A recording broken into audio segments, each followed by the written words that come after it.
мемлекеттік санитарлық эпидемиологиялық қадағалаудың қатаң бақылауында. Көкшетау қаласының су құбырының тазарту станциясында тоқтаусыз жұмыстар жүргізілуде. Жақсы, сіз бұл ресми жауап бердіңіз. Енді осыны қарапайым халыққа қарапайым тілмен түсіндіріп берсеңіз. Қашан ауыз суға қол жеткізеді? Қай уақытта бір қыруар жұмыс атқарылып жатыр дедіңіз? Нақты не атқарылып жатыр? Қарапайым тілмен жауап берсеңіз.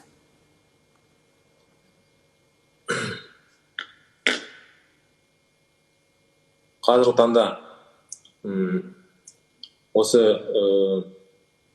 тендерлік рәсімдерді өткізуге жұмыстар дайындалып жатыр. Қашан үйінде отырып 80 көлі бар көкшетаулықтар таза су ішеді?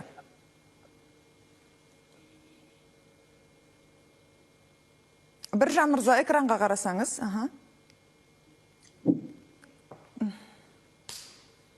Кешіресіз, мен айта алмай жүрмін.